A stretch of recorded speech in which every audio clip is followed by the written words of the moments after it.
offshore yuan will not be used as freely as they used to be. Foreign banks have to put aside a portion of their onshore deposits in the reserve at the central bank, effective January the 25th.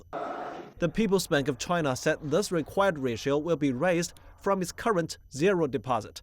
Analysts say this will soak up around 200 billion yuan and stem downward pressure on the Chinese yuan's forex rate directly in the offshore market. Directly reduce the RMB available offshore to bet against a more depreciated CNY. The second goes to because of many multiple effect. This will mean even less currency for the offshore market. So the offshore market will become an even smaller market. You can get much less currency to bet against the depreciation.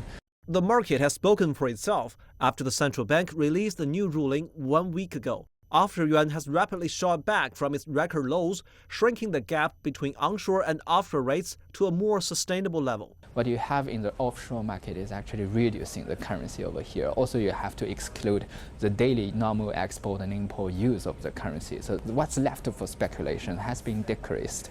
And also people are very clear right now about the PBOC's policy, which is a slight depreciation, not a drastic one. So they will not panic. Chinese currency's forex rate has both the onshore and offshore versions. To internationalize the currency in a step-by-step manner, the central bank sets the rate for the onshore market every day, but it does not intervene the offshore market unless otherwise needed. Analysts say making the offshore rate stable helps the onshore policy. Although Chinese authorities have won the battle to defend the yuan's rate, the problems are not over.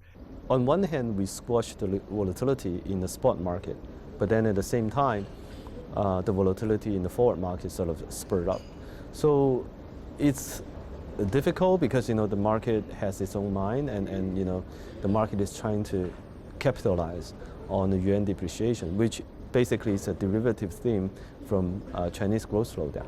In the long run, however, experts say it is China's economic well-being that will eventually affect the rate. The most important job that we have to do is to stabilize the economy. Going into 2016, the environment that we're operating in is becoming more complex than before. It requires policy flexibility, communication, and also maybe sometimes we have to make some difficult choices. 明天 CCTV